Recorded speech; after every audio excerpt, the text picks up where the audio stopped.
อ้อยอ้อยบ่อันตัวมันงาข้างแล้วซื้อเอาได้บ่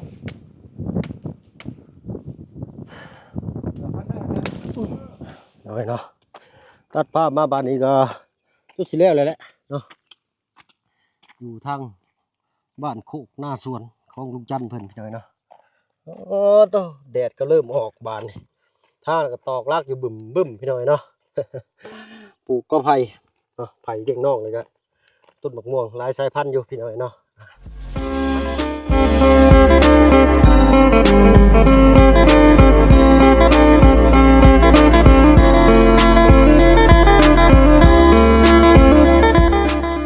กับทักทายสบายดีพ่อแม่พี่น้องหมู่เพื่อนกันเบิดสุผู้สุคนเนาะยินดีต้อนรับสู่ช่องมาเพิ่งเคยลาอีกคือเก่าพี่น้อยเนาะมื้อนี้ก็เป็น EP 2เนาะหลังจากที่ไทยให้ไทยนาได้คนละให้กับทั้งลุงเตอร์เพิ่นเนาะเวียนเข้ามาปลูกต้นไม้ต้นตอกซอยทั้งลุงเพิ่นก่อนเนาะยันบ่ทันฟ้าทันฝนแล้วพี่น้อยเนาะนี่แหละต้องปลูกต้นมะม่วงเนาะทางมาบุญสารวันเพิ่นก็หาไม้ตอกขอกตามาค้ำไว้เนาะผมผัดเลยเนาะลูกตัวเนาะ สบายดีเจ้าโอ้โธ่อึ๊บล้างโจ๊กก่อนทั้งข่อยก็ได้ข่อยขำแรงลงพี่หน่อยเนาะเนี่ยบรรยากาศยามค่ำๆแดดๆงอกๆกับพี่น้อยสักต้นเลยมื้อนี้2 4 6 8 10 12 45ต้นเนาะต้นบาทมือได้ตู้ไม่สั่งไพ่ครับ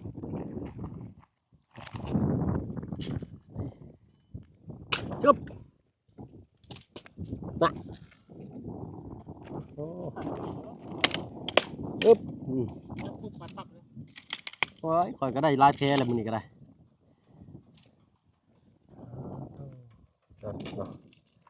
ลายต้นเลยก็ต้องจิบปลูกฝั่งนั่นอีกบานเนี่ยและต้นสะเดาก็เริ่มสูงใหญ่เลยพี่น้อยเนาะยันล้มมาทางนั้นซ้ำย่ำสูงขึ้นกว่านี้พะยันฮักใส่สายไฟเนาะสิลำบากอีกแล้วพี่น้อยเนาะจะได้ไปห่านออกอีกก่อนผ่าคือจะคมกันเนาะ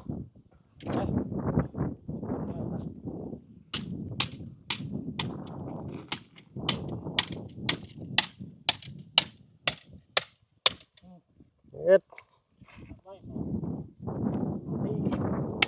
เสือกมัดแยกใส่บานนี่เอ๊บเบิ่งทางไหนก่อนเด้อ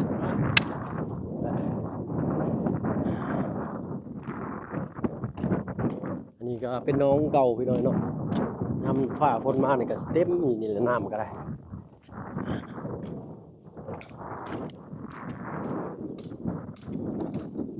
ใส่ปุ๋ยควนดินสบายดีเจ้าสบายดีเนาะ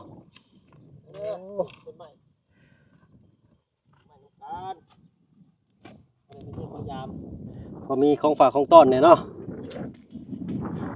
มาสมุนเงามันเอาแกะมาเอาผุ่นลงก่อนบ่พอดีที่เราเนาะหมกม่วง2 4 6 8พอดี10ต้น10ต้นบ่ก็ไผ่ต้นบ่6เนาะและรอบหน้ารอบในไปซื้อเพิ่มอีกเนาะหาเบี้ยพันธุ์ที่ว่ามันน่าสนใจก่อนต้นไม้แปลว่าแปลกๆเนี่ยนะพี่น้องว่าหายากนะอะไร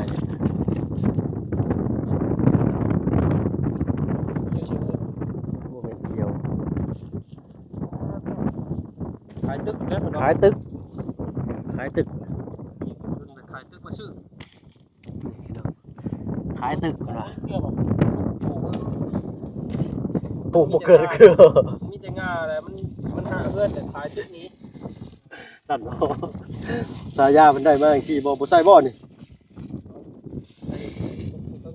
เอาบ่ใส่หลายยันเข้มบ่เอาบ่ตึ๊บเอา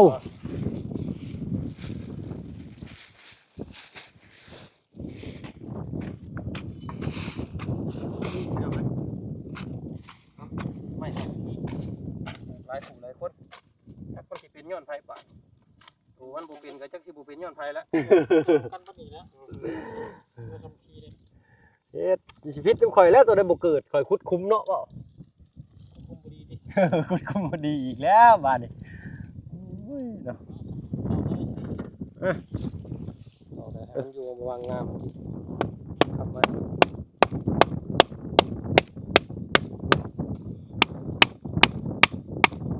เอ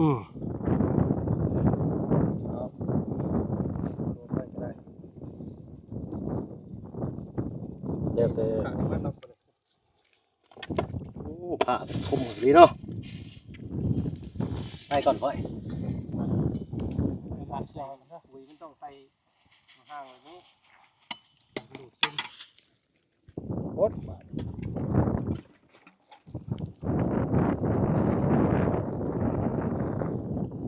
เอาไปจะทางนี้เลยมันมีน้ำโอเค ดินดานบ่ ดินเทเลยครับจะหายังได้มาบอก นี่แหละมื้อแรงกับฝนตกใส่อีกพอดีแหละได้ต้นสะพอนั่น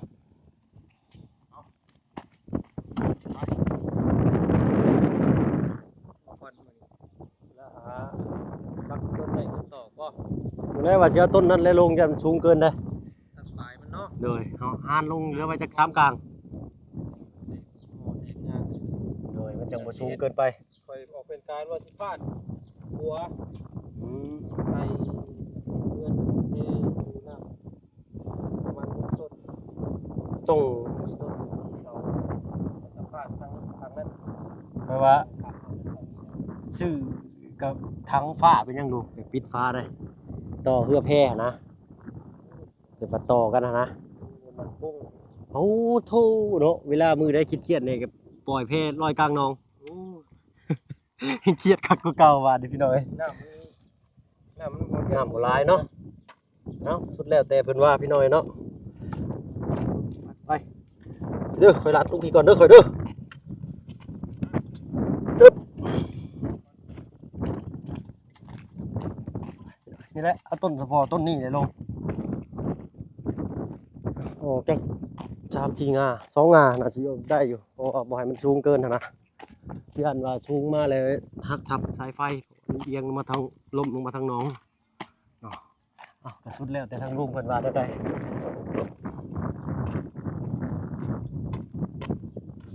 อึ๊บทางเต็มไตขึ้นหน่อยพี่น้อยนะ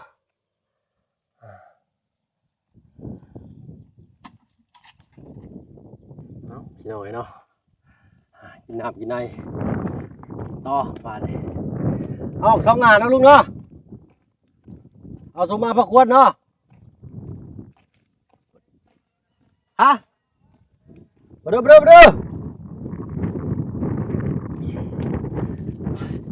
หดขนาดพี่น้อยเนาะแดดกระแดดเขียวอี้เลยนี่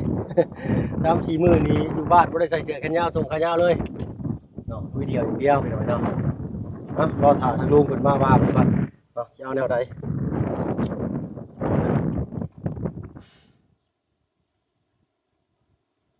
2 งานนี่พอแล้วนี่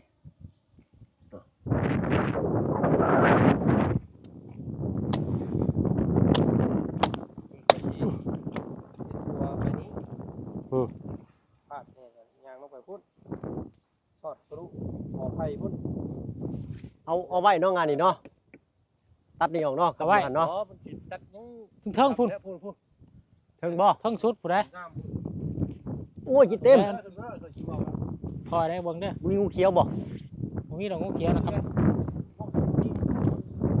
นี่แตนแล้ว แทนบ่ อั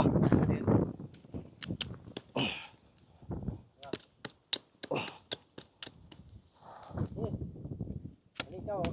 อันหลังมาเนี่ยพันแล้วนี่ นี่บ่ พันที่ยังไปดิ นี่บ่ เยอะ รับดีเด้อผ่าร้อนเด้อ เอาอยู่ก่อนดีกว่าเอาบุกแล้วอ่ะ นี่บ่เสาะมัน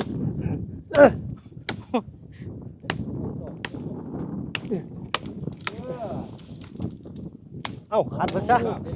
บาปคักกันนี่ใบมันนี่ เผาเนาะ ครับตัวนั้นอีกไปนั่นนะทำเจ้าพักที่การ สิบ่ เอาอยู่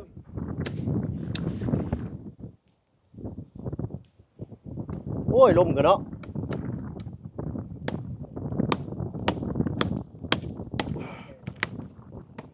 ปล่อยเลย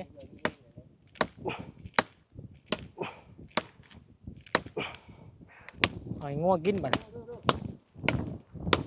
โอ้เฮ้ยซ้ำนี่ก็บ่จะขาด โอ้โหงัวแลนมาละเซ็ตบูใส่คักโอเคได้บ่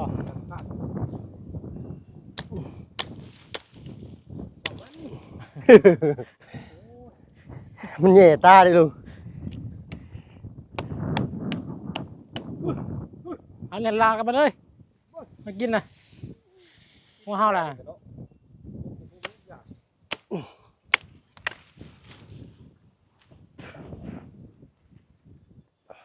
นี่เนาะโยใช่เลย แมน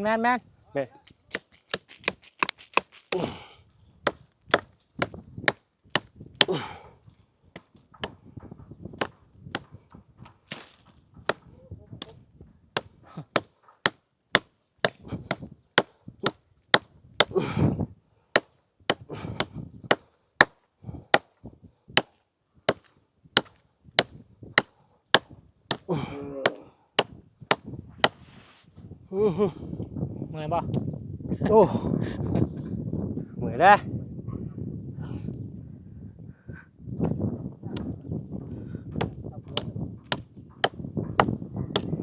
ขึ้นเลี้ยวลี่เนาะ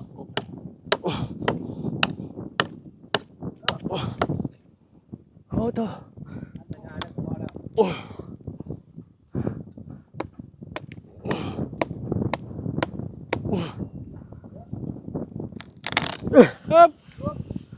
เฮ็ดบาดนั่นเข่า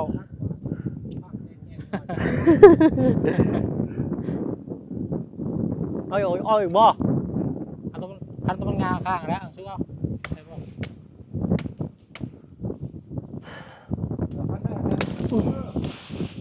โอ้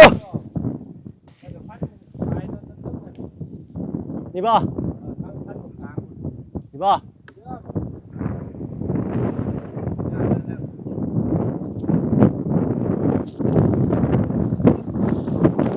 ปล่อยแท้ลมสิวะ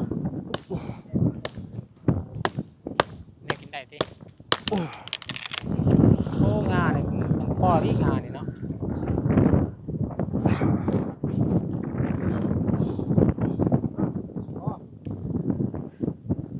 เอ้ามันคักนะโอ้ย เ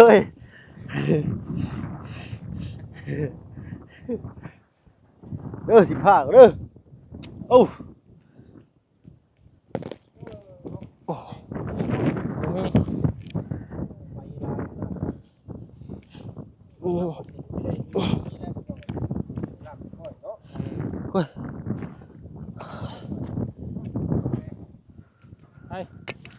งัวบ่กินเลยกินอยู่งัว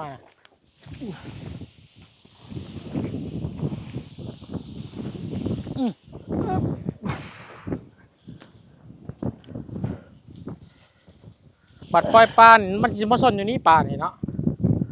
น้องตัวนี้แหละมันบ่กินเลยบ่ว่าให้ปลาสนไปยังยามปล่อยปลามันสนคุณ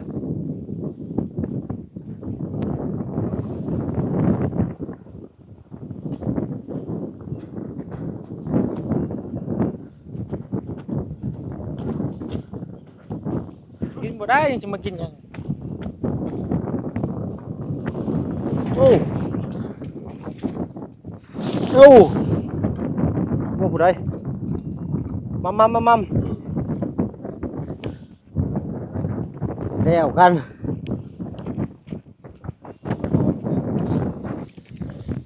งวันซื้อได้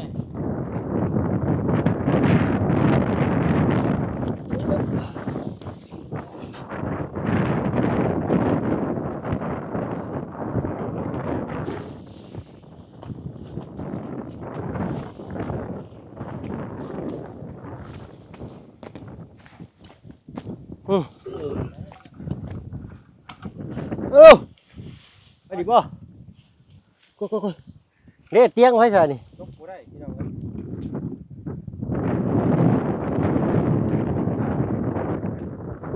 ้ย กินดานบ่ กินดาน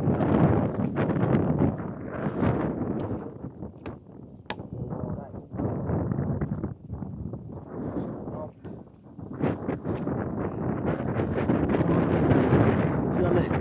หอมปะเมื่อยใส่กระเมื่อยปะกระเมื่อยโอ้ ไปมาเลยเสร็จสิ้นภารกิจมื้อนี้เนาะ อืม มื้อหน้าเอาใหม่เหลืออยู่จุ่มหนึงเนาะปลูกต้นม่วงก่อนดาน โอ้ข้าว นี่สำแต่ว่าบ่สูงเกินไปกันเนาะ ลายอยู่โอ้ยร้อยจุดเด้อเล็กๆหน่อย โคนขนาด นี่แหละ เอามันนี่น่ะมันเข้า อืม เห็นเป็นทางเข้าเลยบ่ตูเลยเนาะจึกย่างต้อยมันนี่ก็เห็นต้อยต้นหนึงต้อยต้นหนึง เล่นเดียวเบัดเลย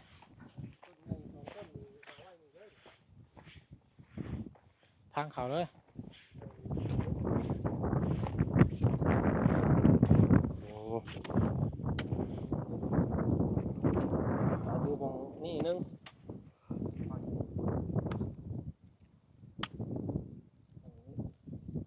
ข้าวน้อยที่ต่างเดียวย่านคนอยู่ข้างทางคนยันคนปืนหัวมาเอา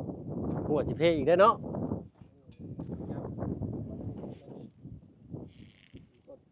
พกต้นลงสีดาเนี่ยก็ซับซ้อนกันกับหมากม่วง ต้นยังก็ลุงใบแหลมๆนะ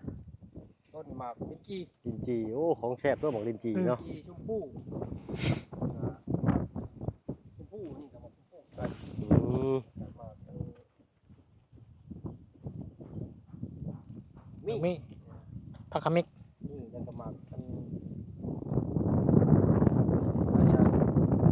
กระดูกโมเมนต์มากัน และข่อยมักต้นใบมะกรูดนั่นแหละไว้ใส่ เน่ายุบ ต้มยำเอาเดี๋ยวไงเนาะกับประมาณนี้แหละ มานี่แหละ เลย เลย ใจละลาย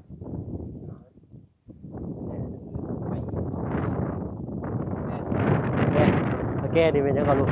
เหนื่อยตะแกลึ เบื่ออะไร ตะแก แล้วก็ เอาพี่น้องสำหรับคลิปนี้ก็ได้มีลบเวลาแล้วพี่น้องเนาะ